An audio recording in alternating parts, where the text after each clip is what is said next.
Yo no me he de morir pobre. Gloria a Dios, que no se muera pobre. Pero le digo yo algo. Yo no estoy en contra de la riqueza, de ninguna manera, ni Dios está en contra de la riqueza, de ninguna manera, y lo hemos dicho aquí muchas veces.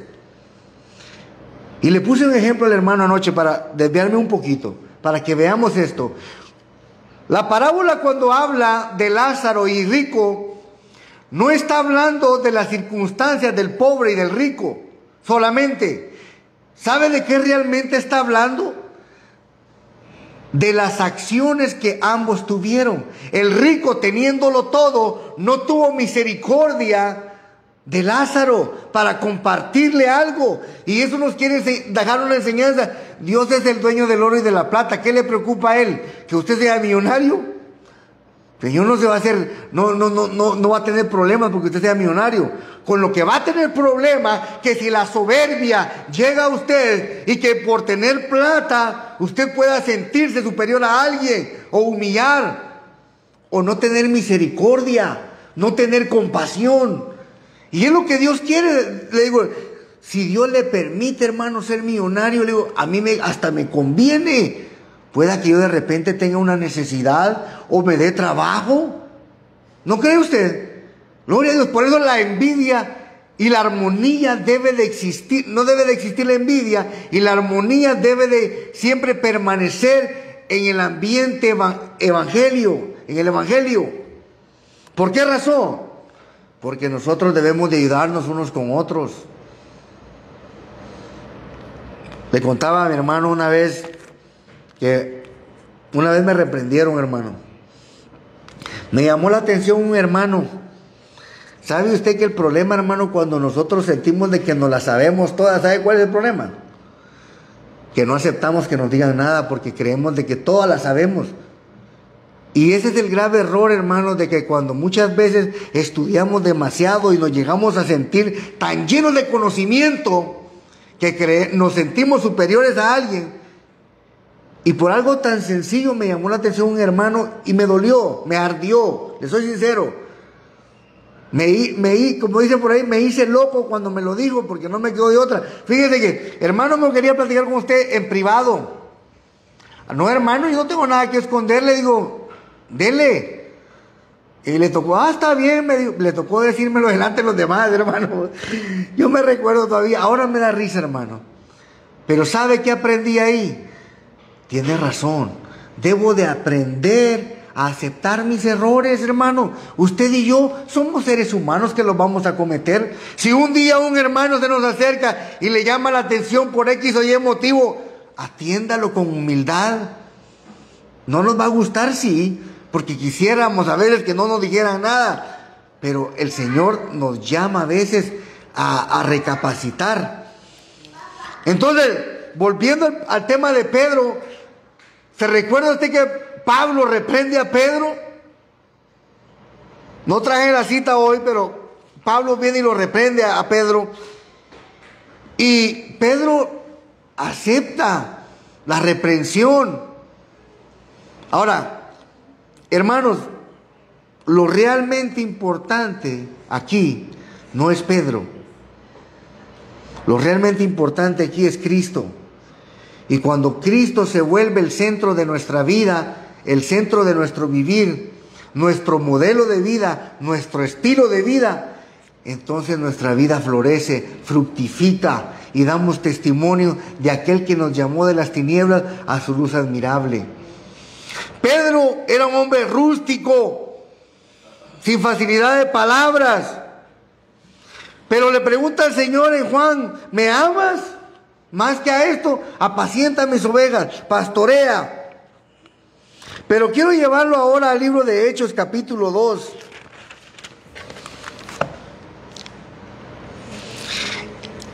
Hechos, capítulo 2 y su versículo 14.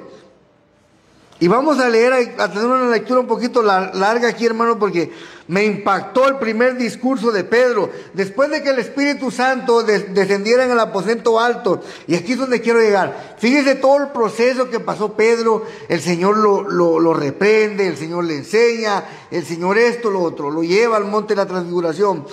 Entonces Pedro, dice, poniéndose en pie con los 11, alzó la voz y les habló diciendo, imagínense, Pedro yendo, no, yo no, como dice, ¿por qué? ¿Por qué se levanta? Porque los de afuera estaban diciendo, estos tipos están ebrios, ¿ya? Poniéndose en pie con los 11, alzó la voz, les habló diciendo, varones, judíos y todos los que habitáis en Jerusalén, esto os sea notorio y oíd mis palabras. Imagínense. Y luego más adelante, y este no es Pedro, y cómo es que habla tan bonito, ¿ah? Porque estos no están ebrios como vosotros suponéis, puesto que es la hora tercera del día. Mas esto es lo dicho por el profeta Joel. Y en los postreros días, dice Dios, derramaré de mi espíritu sobre toda carne, y vuestros hijos y vuestras hijas profetizarán, vuestros jóvenes verán visiones, y vuestros ancianos soñarán sueños. Y de cierto sobre mis siervos y sobre mis siervas en aquellos días derramaré de mi espíritu, y profetizarán, y daré prodigios arriba en el cielo, y señales abajo en la tierra, sangre y fuego y vapor de humo. El sol se convertirá en tinieblas y la luna en sangre antes que venga el día del Señor, grande y manifiesto. Y todo aquel que invocare el nombre del Señor será salvo. Varones israelitas, oíd estas palabras. Jesús Nazareno, varón aprobado por Dios entre vosotros, con las maravillas, prodigios y señales que Dios hizo entre vosotros por medio de él, como vosotros mismos sabéis, a este entregado por el determinado consejo y anticipado conocimiento de Dios, prendisteis y matasteis por manos de inicuos, crucificándole, al cual Dios le levantó, suelto los dolores de la muerte, por cuanto era imposible que fuese retenido por ella. Porque David dice de él, veía al Señor siempre delante de mí, porque está a mi diestra, no seré conmovido. Por lo cual mi corazón se alegró y se goza mi lengua, y aún mi carne descansará en esperanza. Porque no dejarás mi alma en el Hades, ni permitirás que tu santo vea corrupción. Me hiciste conocer los caminos de la vida, me llenarás de gozo con tu presencia. Varones hermanos, se os puede decir libremente del patriarca David, que murió y fue sepultado, y su sepulcro está con nosotros hasta el día de hoy. Oiga, pero siendo profeta y sabiendo que con juramento Dios le había jurado que de su descendencia, en cuanto a la carne, levantaría el Cristo para que se sentase en su trono, viéndolo antes, habló de la resurrección de Cristo, que su alma no fue dejada en el Hades, ni su carne vio corrupción. A este Jesús resucitó Dios, de lo cual todos nosotros somos testigos. Así que exaltado por la diestra de Dios, y habiendo recibido del Padre la promesa del Espíritu Santo, ha derramado esto que vosotros veis y oís, porque David no subió a los cielos, pero él mismo dice, dijo el Señor a mi Señor, siéntate a mi diestra hasta que ponga a tus enemigos por estrado de tus pies. Sepa pues ciertamente toda la casa de Israel, que a este Jesús, a quien vosotros crucificaste, Dios le ha hecho Señor y Cristo. Oiga bien lo que dice el último. Al oír esto, se compungieron de corazón y dijeron a Pedro y a los otros apóstoles, varones hermanos, ¿qué haremos? Pedro les dijo, arrepentíos y bautícese cada uno de vosotros en el nombre de Jesucristo para perdón de los pecados, y recibiréis el don del Espíritu Santo, porque para vosotros es la promesa, y para vuestros hijos, y para todos los que están lejos, para cuantos el Señor nuestro Dios llamare. Y con otras muchas palabras testificaba y les exhortaba diciendo, sed salvos de esta perversa generación. Así que los que recibieron su palabra fueron bautizados, y se añadieron aquel día como 3,000 personas. Leí un poco rápido, hermanos, para avanzar en el tiempo. El Pedro, aquel que conocimos, que venimos leyendo de él, que era pescador, un humilde pescador, sencillo pescador, a este Jesucristo utilizó para dar un mensaje de esperanza y de arrepentimiento, y se convirtieron 3,000 personas. Luego, en su segundo sermón, se convirtieron 5,000, Hechos 4:4, si lo quiere leer.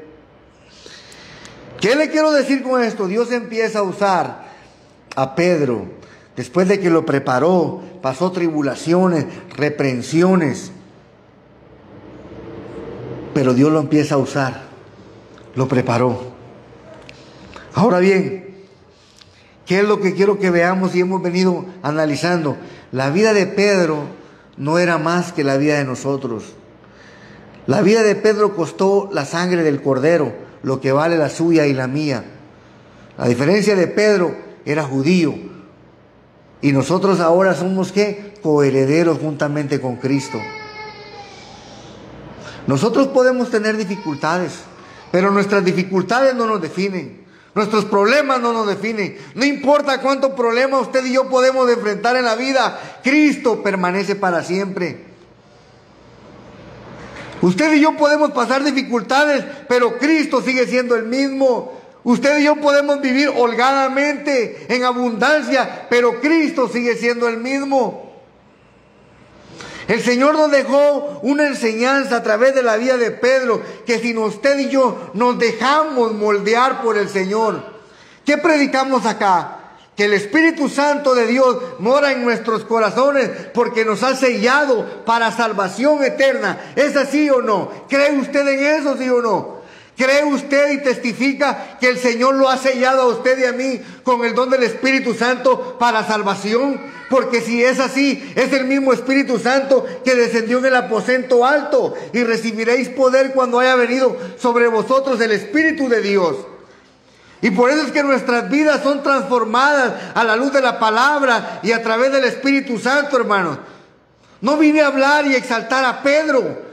Vine a demostrarles que como Pedro fue usado para predicarle a 3,000 personas, como un hombre común y corriente, usted y yo tenemos las mismas condiciones. Creemos en el mismo Jesucristo. Y más aún, bienaventurado dice la palabra, porque no vimos y creímos. Amén. Más bienaventurado aquel que no vio y creyó. No fuimos como Esteban. No, perdón. ¿Cómo se llamaba este discípulo del Señor que no creía, hermanos? Tomás, perdón.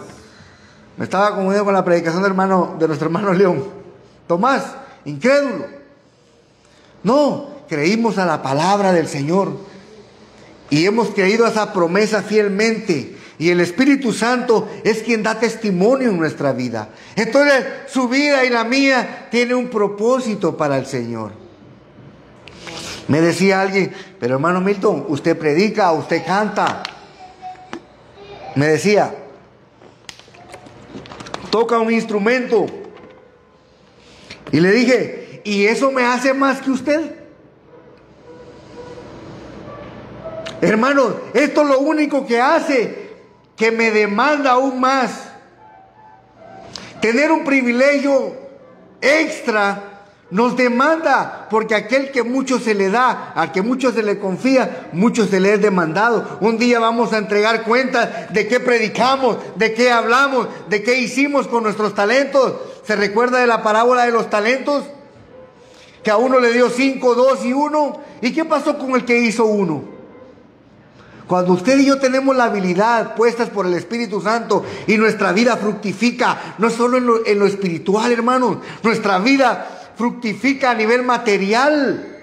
Yo no sé si usted se ha dado cuenta, pero me impresiona a mí la vida de José, cómo Dios habla de José y hace fructificar todo lo que José toca, todo lo que José administra, prospera. Yo no sé si a usted le ha pasado, pero yo empiezo a ir a un restaurante vacío y me gusta, porque me gusta lo calladito, lo silencio, y mientras esté solito yo, me tienen mejor, digo. Resulta que a los pocos días el restaurante se empieza a llenar. No digo yo llevo la bendición, hermanos, somos hijos de Dios, y a donde quiera dice que la planta de nuestros pies vaya, ahí va el Señor con usted y conmigo.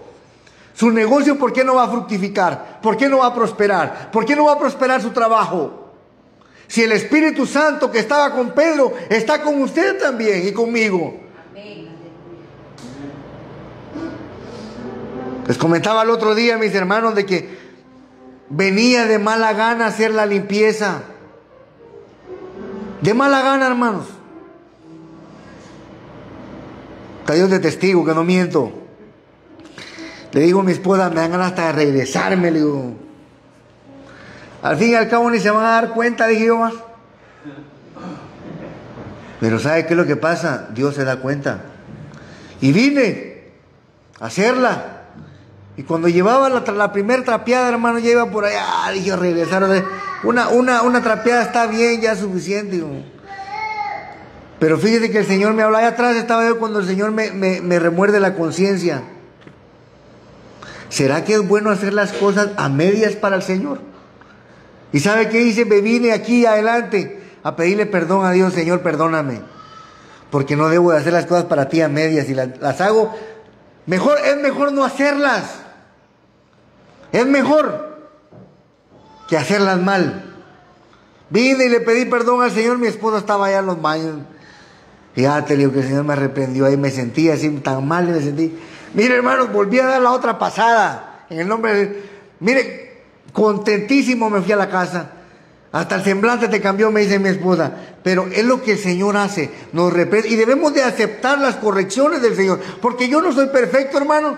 Les he testificado que como ser humano tengo un pésimo carácter, que he lidiado con él, que sigo luchando contra él. Porque la peor lucha es contra nosotros. Es la misma que tuvo Pedro. Pedro tuvo un gran problema con su carácter y el Señor lo confrontó continuamente. ¿Por qué? Porque Pedro era muy valiente, dijo el hermano, muy atrevido, muy abusado, como usted le quiera llamar. No tenía miedo, se enfrentaba a la situación, pero tenía que ser moldeado a la medida de Cristo. Y es lo que usted y yo debemos de practicar, dejar de que el Señor moldee nuestra vida. Y cuando Él nos enseñe algo, hermanos, a través de la vida secular, aceptémoslo. Aceptémoslo. ¿Por qué razón le digo esto? Porque, hermanos, nosotros no podemos pretender que nosotros somos perfectos. Porque no me va a dejar mentir, hermanos, nadie. Miren, hermanos, en las iglesias hay mentirosos, hay falsos, hipócritas. Habemos de todo. Digo habemos porque aquí estamos. Lavados con la sangre del Cordero, sí. Dejémonos lavar cada día más. Dice su palabra que el que esté limpio, límpiese aún más. Nuestro deseo debe de ser, hermanos, dejar de que el Señor y su Santo Espíritu limpien nuestra vida, transformen nuestra vida, cambien nuestra vida. Ahora nosotros podemos ver en el libro de los Hechos a un Pedro que ya no es el mismo que empezó, a un Pedro diferente, que se levanta con autoridad y predica solventemente. Y 3,000 personas se convierten en el primer mensaje. Luego se convierte 5,000 en el segundo. Pero no es eso lo que venimos a afamar. Venimos que las condiciones de Pedro son las mismas que las de nosotros. No hay diferencia, hermano.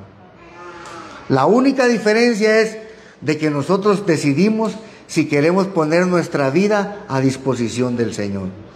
Cuando usted y yo ponemos nuestra vida a disposición del Señor, que el Señor la use, que el Señor haga con nuestra vida como Él desee. Fíjese que la oración del Getsemaní que hizo Jesucristo, qué importante. Padre, si es posible que pase de mí esta copa. Pero, más sin embargo, ¿qué es lo más importante? Que no se haga mi voluntad, sino la tuya. Y es la oración que usted y yo debemos de tener. Yo deseo esto, yo deseo lo otro, yo deseo aquí, pero Padre, que se haga tu voluntad en mi vida y no la mía. Porque la voluntad de Dios debe de realizarse en nuestras vidas, hermanos. Nos guste o no nos guste. Porque estamos aquí para hacer la voluntad del Señor. Y la voluntad del Señor nos debe de llenar. ¿Por qué razón? Vuelvo y retrocedo un poquito. Porque el Espíritu Santo que mora en usted y que mora en mí es uno con Jesucristo. ¿O es diferente? No es diferente Dios. Es el mismo Dios, el mismo Espíritu. Amén. Es lo que dice la palabra. Y es lo que usted y yo hemos creído y hemos confiado. El mismo Dios nos une. Le decía el otro día a un hermano, ¿será que el Señor solo va a venir por cierta iglesia, que no, esta sí? ¿Sabe, hermanos? cuando el Señor venga, imagínense de esta manera. Ponga 10 canastas, por así un ejemplo. Y el Señor en cada canasta va a recoger de aquí a unos cuantos y va a traerlos así, cuando mande a recoger la cosecha. Y a los que no son de Cristo los va a desechar. Así de sencillo. Esa es la cosecha. Cuando el Señor venga a cosechar lo que se ha plantado. Por eso es que nuestra vida es tan importante y debemos de dar testimonio de Cristo en nuestra vida. Nosotros ya hemos sido salvos, hemos sido sellados para salvación. No estamos poniendo en tela de juicio nada, pero hermano, si a nosotros nos pesa cambiar, si nosotros no queremos aceptar los cambios que el Señor quiere para nuestra vida, no es que yo quiero vivir soberbiamente. ¿Será que al Señor se alegrará de eso? De ninguna manera se alegrará el Señor de la soberbia. No, el Señor quiere humildad entre su pueblo, sencillez.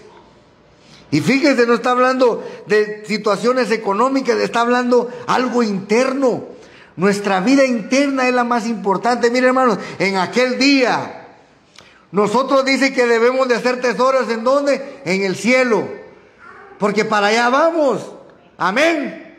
Para allá vamos. Los tesoros de aquí, sean poquitos o sean muchos, se van a quedar. El día que el Señor decida venir por su iglesia, se va a quedar todo lo que hayamos plantado en esta tierra. Pero todo lo que hayamos plantado en el cielo, lo tendremos eternamente. Amén. Y le veremos cara a cara, tal y como es. Consejo número 1, hermanos. Fortalezcámonos en medio de la tribulación. No importa la circunstancia, no importa la situación, fortalezcámonos. ¿Por qué dice? Porque la prueba produce fe, paciencia, ¿sí o no? Todas las situaciones que nos puedan atravesar nos fortalecen y nos preparan para ser mejores cristianos, mejores discípulos del Señor. En otro mensaje vamos a hablar de eso. Número 2, no rendirnos ante las adversidades. Hermano, qué fácil es tirar la toalla, dejar todo botado, ya no sigo aquí, déjelo ahí. ¿Es fácil, sí o no? ¿Y qué es más difícil? Seguir ahí, no importa qué tan difícil sea.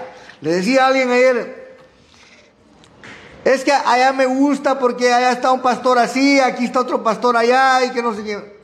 Le digo yo, ¿sabe cuál es el problema realmente de la iglesia actual? Que no somos verdaderos discípulos de Cristo.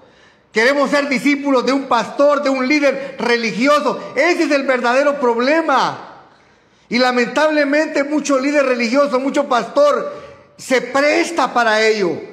No logra confrontar al pueblo de Dios de que deben de ser seguidores de Cristo y no del que está parado aquí. Usted no es seguidor mío, hermano, ni de hermano León, ni de nadie. Usted es seguidor de Cristo. Se vaya quien se vaya, usted sigue siendo seguidor de Cristo, porque el que lo va a salvar se llama Jesús de Nazaret.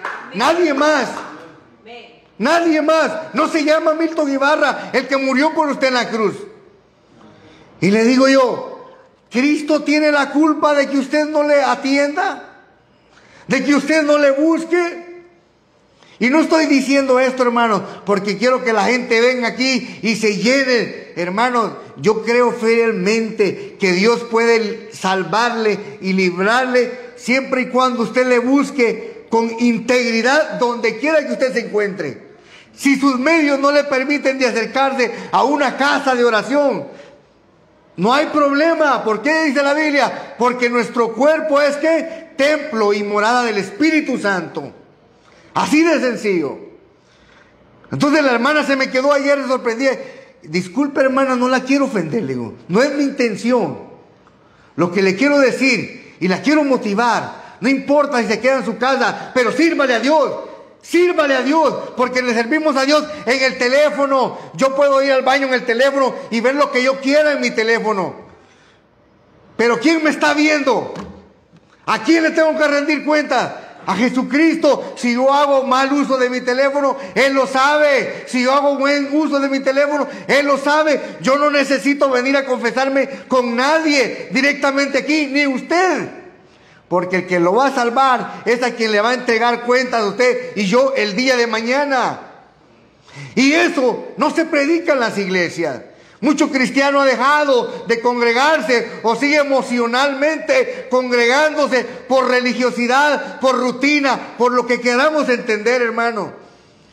Pero y usted y yo entendamos, no nos debemos de congregar por rutina, sino por devoción. Si usted no viene porque un día se le dificulta, hermanos. Yo no vine el otro día.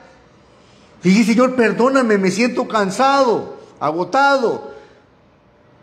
Como a todos nos pasa, como seres humanos, el Señor está en todo lugar. El Señor no es un tirano como lo quieren pintar muchos. El Señor no es extorsionista. ¿Sí me entiende? ¿Usted cree que el Señor está esperanzado a lo que usted y yo le podamos traer de ofrenda? ¿O de diezmo? No, porque dice la palabra que cada quien dé como conforme propuso en su corazón. Y de lo que usted proponga en su corazón, de ello se agrada el Señor. Sea mucho, sea poco, sea la cantidad que sea, porque no estamos hablando de eso. Pero el problema de lo que sí estamos hablando es de que se quiere manipular al pueblo de Dios. Y es lo que actualmente se predica. Emocionalismo. ¿Cuánto cristiano nuevo no ha venido aquí y se ha ido porque no se le da la palabra como se le debe de dar? ¿Sabe qué pasa, hermanos? Muchas veces nos quieren tener emocionados y no conocer al Cristo que liberta, al Cristo que limpia, que nos transforma la vida. Cuando usted y yo hemos conocido al Cristo que nos transformó y en Él creemos y en Él confiamos, somos inamovibles, porque la piedra en la cual está fundamentada nuestra vida es Cristo. Pedro se cimentó en la piedra que es Cristo. Los católicos dicen algo diferente, creen que Pedro es la piedra angular, es la base de la iglesia. No, Cristo es la base fundamental, es el sostenimiento de la iglesia, es el fundamento de nuestras creencias. Amén. No es ningún ser humano. Hermanos, los hombres fallamos. Yo recuerdo, hermanos, y lo voy a decir con toda solvencia, he visto cómo iglesias se desintegran. Lo he visto. Cómo pastores dejan iglesias vacías. Lo he visto, lo he vivido. Y es triste que se van y los ven en otro lado y tan tranquilos. No les dan ni un ápice de remordimiento o de conciencia. Hermanos, debemos de edificar a la iglesia. Edifiquémonos unos con otros. Si nos llamamos un día la atención o nos aconsejamos, tomamos ese consejo. Ayudémonos, motivémonos. Porque un día, hermanos, yo también me canso, me desanimo. ¿Usted cree que yo todo el tiempo me siento así? No, hermanos, no crea. Acá sabe qué es lo que lo fortalece a uno cuando uno está hablando y dice, no, es que el mensaje, la palabra, es porque Dios está hablando a través de uno. Yo sigo siendo el mismo ser humano, con dificultades, con tentaciones, con problemas. Sigo siendo el mismo ser humano, pero el Espíritu Santo que mora en mí es el que pone la palabra, y al impartir la palabra de cualquier siervo de Dios que usted escuche en las redes sociales, qué mensaje, qué palabra, cómo Dios lo usa, pero es Dios que está hablando a través de él. Los seres humanos solo somos ¿qué se dice? Una herramienta en las manos del Señor. Pedro fue una herramienta en las manos del Señor. Pablo ha sido una herramienta en las manos del Señor. Todos sus discípulos, unas herramientas. Y usted y yo somos lo mismo. No importa, no canta, pero da testimonio en su casa, en nuestro trabajo, con la vecina. La vecina tiene problemas. No, deja a tu marido. En vez de decirle, si la vecina tiene problemas, Dios te puede ayudar. Hermano, en cosas tan sencillas nosotros predicamos la palabra. El otro día me recordé que el Señor me venía reprendiendo porque habíamos dejado de leer la Biblia en nuestra casa. Señores, que estamos justificándonos. estamos cansados, que estamos esto, que estamos lo otro. Pero un día no dejamos de esperar. ¿Por qué razón digo esto y lo menciono? Porque no debemos de cansarnos de cultivar la palabra en nuestra casa. No, hermano. Escuchen o no escuchen, porque nuestros hijos así son. Pero la palabra siempre tiene que darse.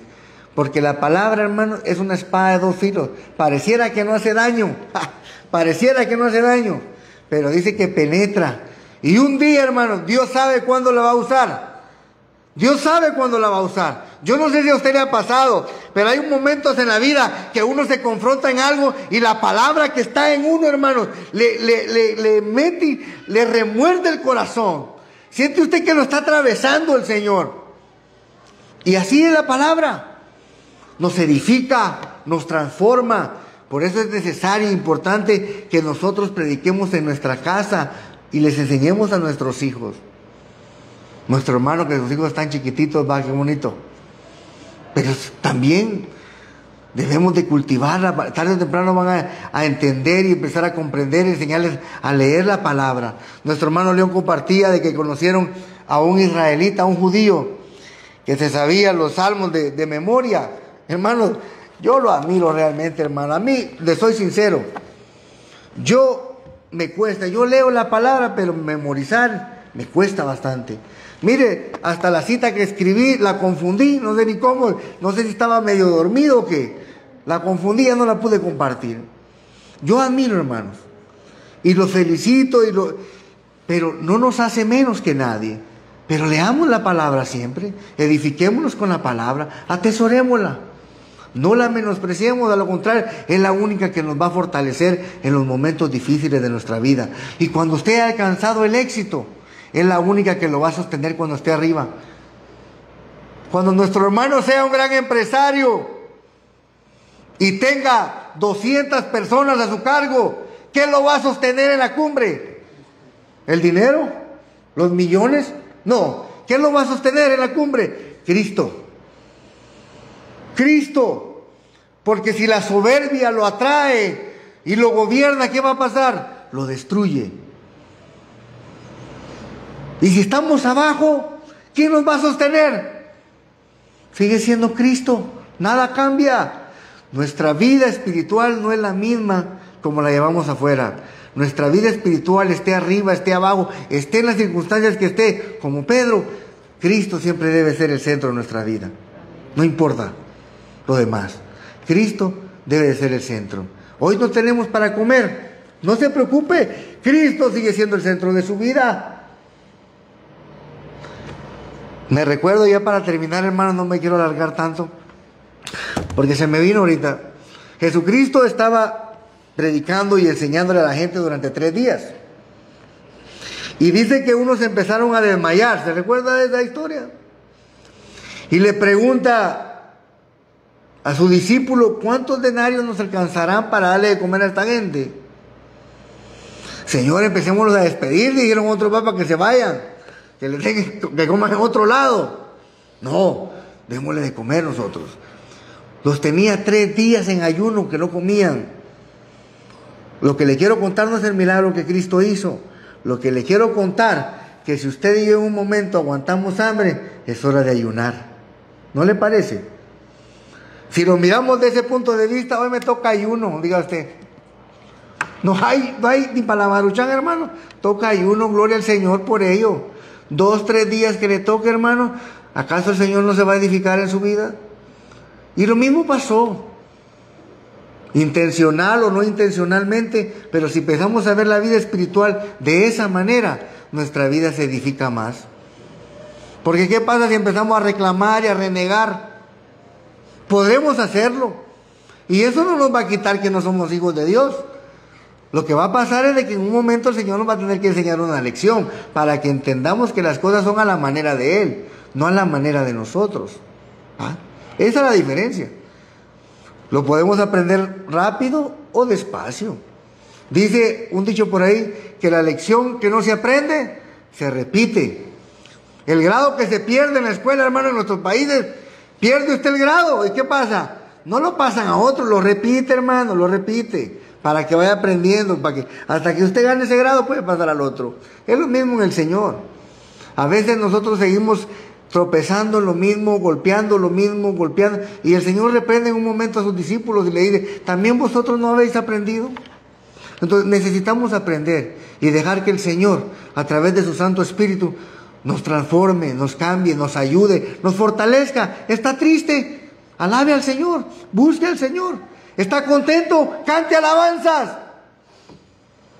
Tiene mucha plata, mucho dinero, apoye, haga misericordia. No tiene nada, haga ayuno. O sea, para todo hay, si le queremos ver de una manera espiritual las cosas, positivamente.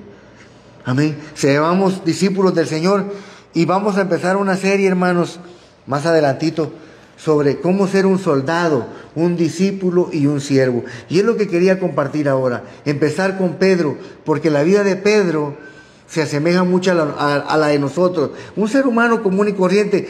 Y lo tomamos así porque es el más sencillo, por así decirlo, porque si hablamos de Pablo, podemos decir que Pablo, conocedor de las Escrituras, pero Pedro no. Por eso tomamos lo que Dios hace con alguien que no sabe nada. ¿Me entiende? Cómo Dios lleva a Pedro a un nivel tan alto, de esa misma manera nos lleva a nosotros. Cómo ser un buen soldado del Señor, un buen discípulo del Señor, un buen siervo del Señor. Amén. Que el Señor me los bendiga, hermanos. Esta es mi meditación.